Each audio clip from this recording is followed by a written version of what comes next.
Agriculture sector में एक बड़ा बदलाव ऑर्गेनिक फार्मिंग के रूप में देखने को मिलता है। ऑर्गेनिक फार्मिंग एक खेती की वो विधि है जिसमें हम कम से कम केमिकल फर्टिलाइजर्स यानी सिंथेसाइज्ड फर्टिलाइजर का उपयोग करते हैं और कम से कम सिंथेसाइज्ड पेस्टिसाइड्स का उपयोग करते हैं या फिर इसका प्रयोग नहीं करने की कोशिश करते हैं।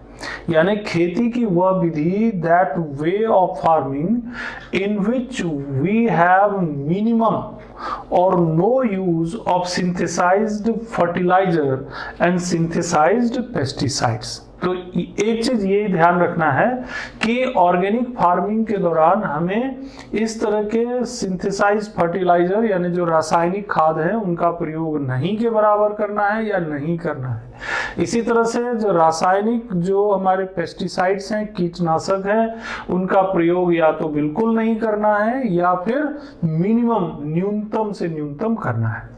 अब ये जो तरीका अपनाया गया, तो इस तरीके में क्या चीज हमें करना पड़ेगा? तो देखिए, इस तरीके के अंतर्गत हमें कुछ ऐसे पद्धति को अपनाना होगा जिसमें हम इन रसायनों का उपयोग कम करें और उसके बावजूद भी उत्पादन जो है वो कम नहीं हो, एग्रीकल्चर प्रोडक्शन कम नहीं हो। तो इस तरीके को, जिसमें रासायनिक खादों और पेस्टिसाइड्स का उपयोग कम से कम या नहीं करते हुए कृषि के उन तरीकों को अपनाया जाता है जिससे कि उत्पादन पर नकारात्मक प्रभाव न हो, जैसे कि क्रॉप रोटेशन का उपयोग करना, यूजिंग क्रॉप रोटेशन, जैसे कि यूजिंग ग्रीन फर्टिलाइजर, हरी खादों का उपयोग करना, और साथ ही साथ green fertilizer, crop rotation, compost और vermiculture, compost and vermiculture, इन सब चीजों का उपयोग करके जब हम खेती के तरीके में सुधार करें और उत्पादन को भी बढ़ा लें, तो वो जो तरीका होगा वो ऑर्गेनिक फार्मिंग का होगा। अब आप सोच रहे होंगे कि इकोनॉमी के टॉपिक में ग्लोबलाइजेशन, लिबरलाइजेशन, प्राइवेटाइजेशन से इसका क्या इम्पैक्ट है? तो फिर वही चीज आपको ध्यान में लाना है कि हमारे पास जो सेकेंड ग्रीन रिवॉल्यूशन था उसमें कुछ कमियां थी, देयर वर सम ड्रॉबैक्स, है ना। बहुत ज्यादा टेक्नोलॉजी का उपयोग, लैंड का, मिट्टी का बार बार परीक्षण किया जाना, ये सब चीजों के लिए बहुत ज्यादा एफर्ट की जरूरत होती थी, साइंटिफिक जो है अप्रोच की जरूरत होती थी। और जो हमारे छोटे किसान थे, स्मॉल फार्मर्स थे, रूरल एरियाज में थे, उनके पास इन सब चीजों की उपलब्धता बहुत कम हो जाती थी। क्योंकि हमने ये भी बताया है आपको इससे पहले वाले वीडियो में कि जो जीरो बजट नेचुरल फार्मिंग थी उसकी जरूरत क्यों पड़ी। तो जीरो बजट नेचुरल फार्मिंग जैसा ही, या यूं कहें कि ऑर्गेनिक फार्मिंग जैसा ही जीरो बजट नेचुरल फार्मिंग, यानी दोनों में लगभग एक समान स्थिति पाई जाती है, लेकिन दोनों में अंतर भी है। वो अंतर भी हम आपको बताएंगे एक अलग सेशन में। लेकिन यहां पर आप ऑर्गेनिक फार्मिंग को ये समझिए कि जब हम खेती के दौरान, ड्यूरिंग द फार्मिंग, जब हम ग्रीन फर्टिलाइजर का यूज करने लगे, जब हम कंपोस्ट का इस्तेमाल करने लगे, वर्मी कल्चर का उपयोग करने लगे और क्रॉप रोटेशन का उपयोग करने लगे, यानी प्राकृतिक तरीके से ही हमने चीजों का उपयोग किया। अब ग्रीन फर्टिलाइजर क्या है? ग्रीन फर्टिलाइजर मतलब ऐसे खेतों में लगाए जाने वाली ऐसी फसलें जो, जिनकी जड़ों में जो है नाइट्रोजन की मात्रा ज्यादा होती, जैसे लेग्यूमिनस प्लांट, जैसे सनई का पौधा होता है, ढैंचा एक खेती होती है, सनई, ढैंचा, लोबिया होता है, उड़द, मूंग, है ना, चना, ये सब जो खेत में लगाए जाते हैं, तो उनके पत्ते, उनकी जड़ें, उनकी डंठल, अगर खेत में ही उनको जो है हल्की सी नमी के साथ उसमें खेत में ही डाल दिया जाए, तो एक तो मल्चिंग भी हो जाती है,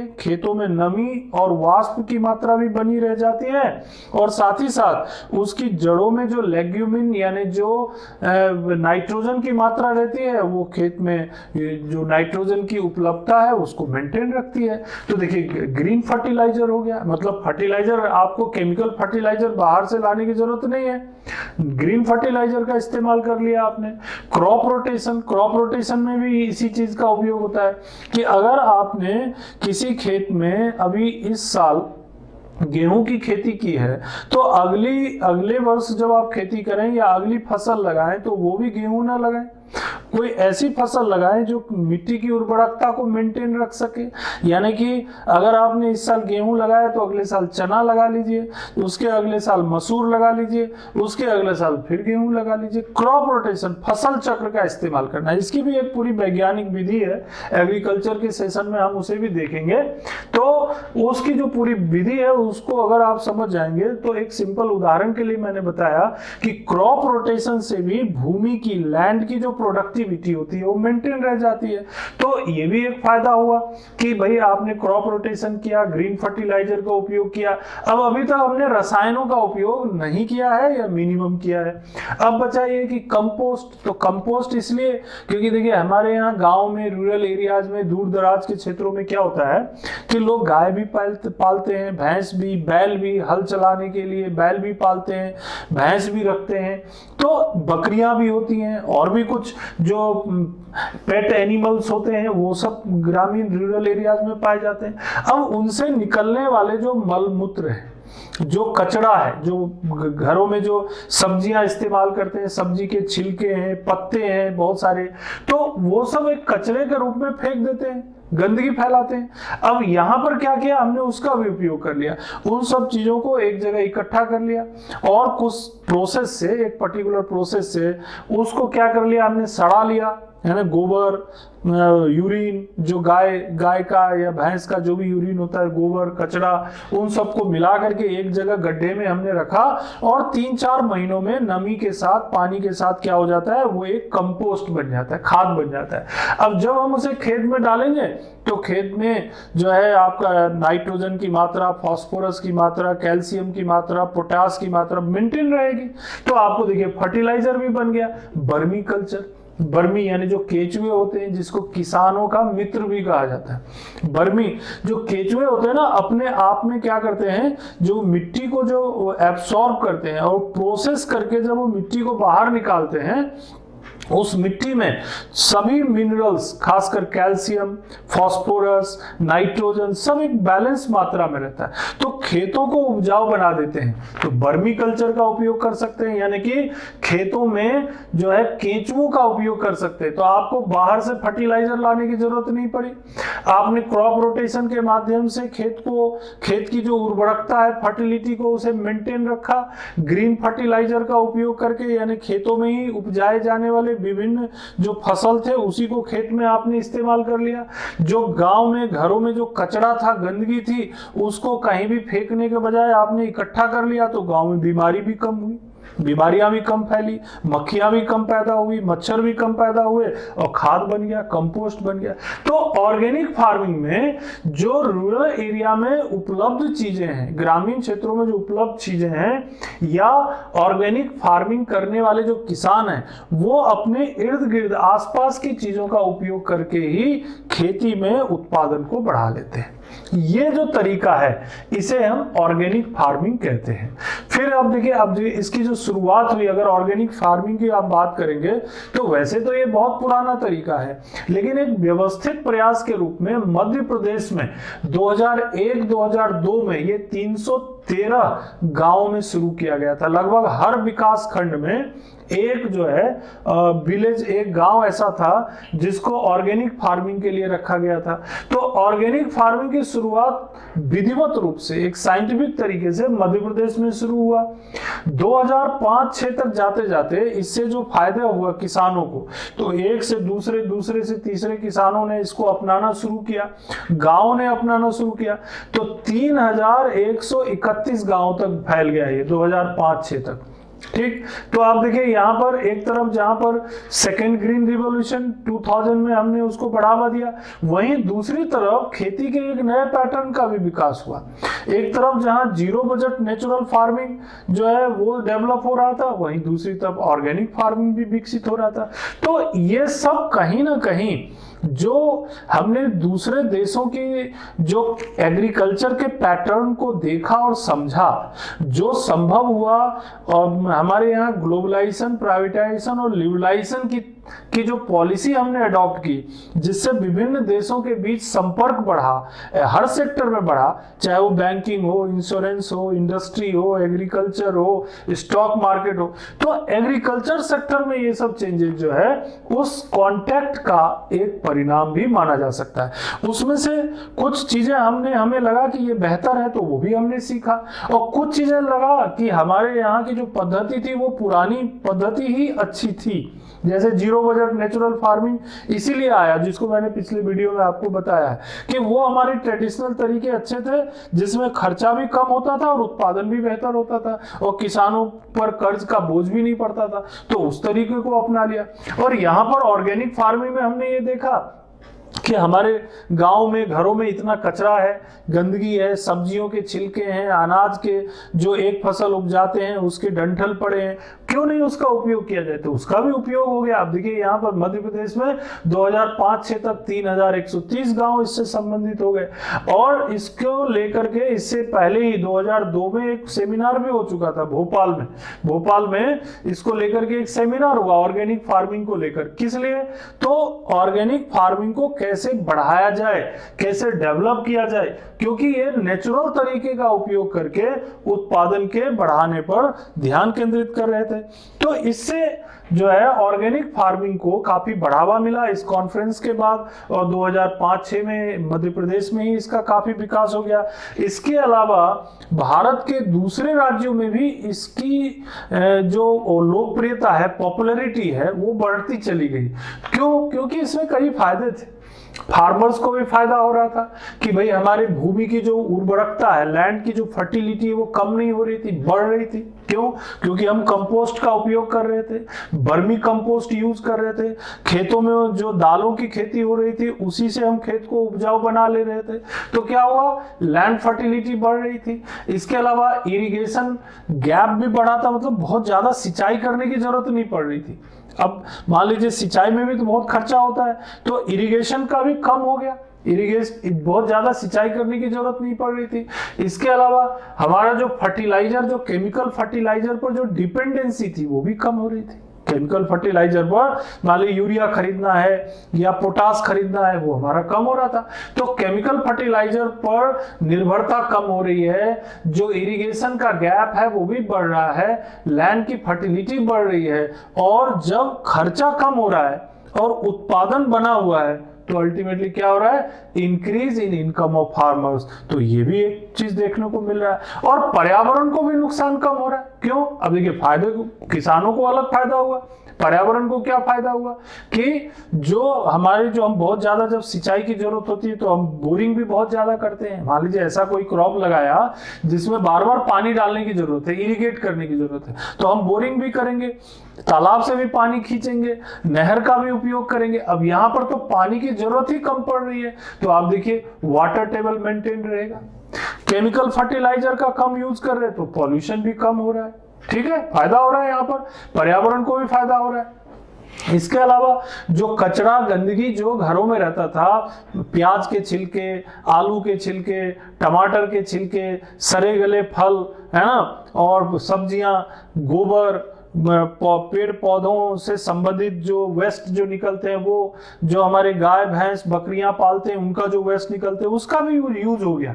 अब यही जो गंदगी थी ये पहले बीमारियां फैलाती थी, अब यही कचरा, यही गंदगी अब फर्टिलाइजर बन रहा है, कंपोस्ट बन रहा है, तो उसका भी यूज हमने कर लिया, तो बीमारियां कम हुई और कंपोस्ट बना के खेत को उपजाऊ बना लिया। तो ये भी एक फायदा हमको मिलने लगा, है ना।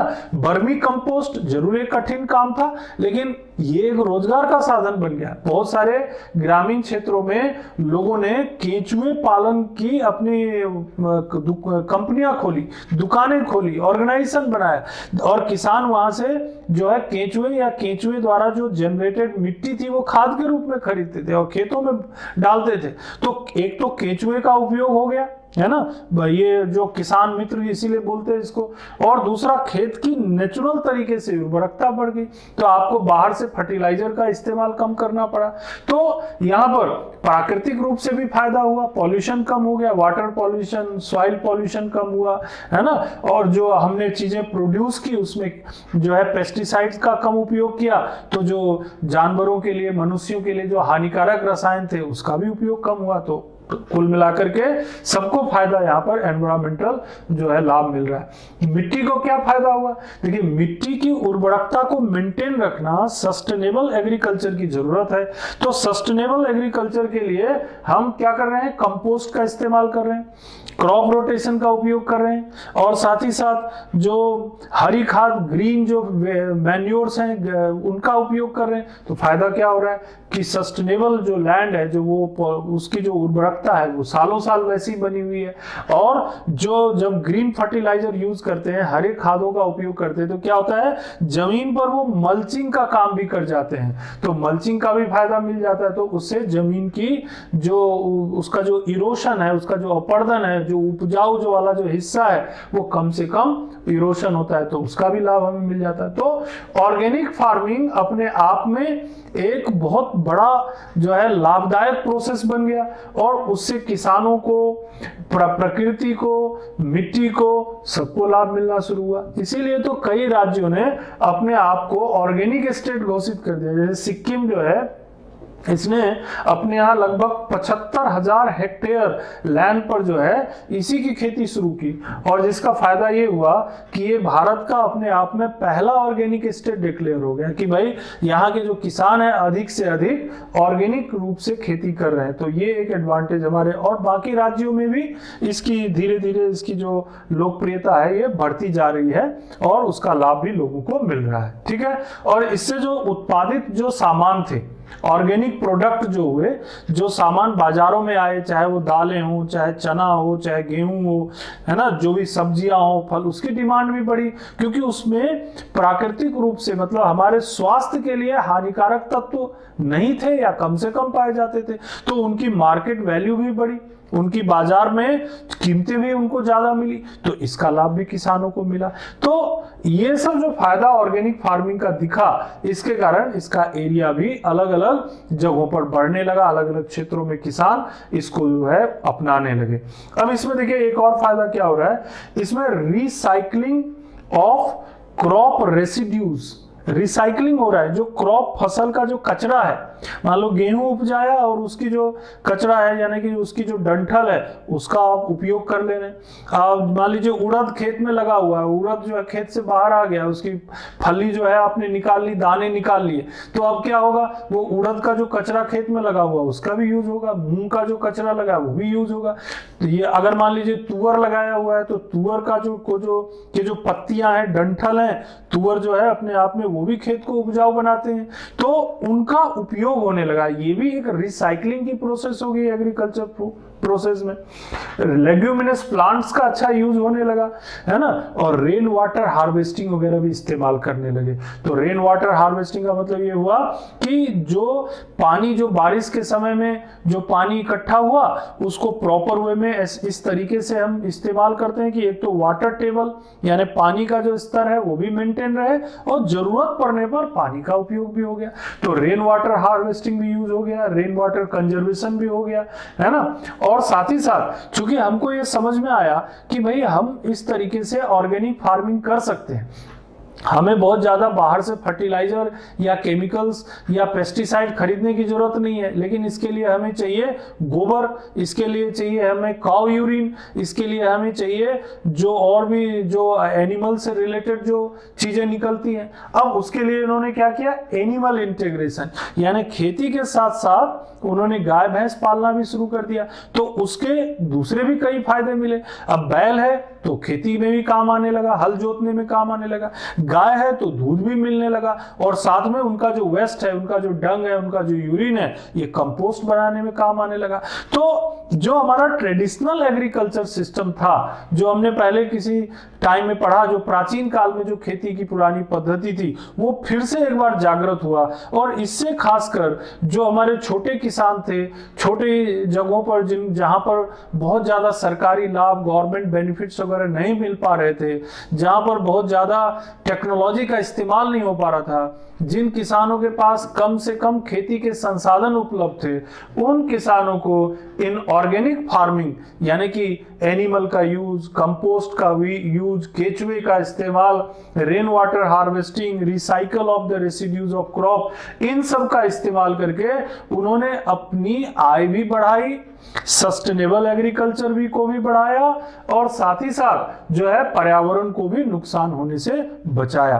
तो ये फायदे भी हमने जो है हमारी लिबरलाइजेशन, प्राइवेटाइजेशन, ग्लोबलाइजेशन की जो पॉलिसी आई, और जो ग्रीन रिवॉल्यूशन की हमारी जो 1960 वाला फर्स्ट ग्रीन रिवॉल्यूशन और ईयर 2000 के बाद वाला सेकेंड ग्रीन रिवॉल्यूशन, उससे की जो कमियां हमें नजर आई, उस कमियों को दूर करने के लिए ये एक कॉम्प्लीमेंट्री मेथड के रूप में ऑर्गेनिक फार्मिंग हमारे सामने आया, जो छोटे किसानों के लिए एक वरदान साबित हुआ।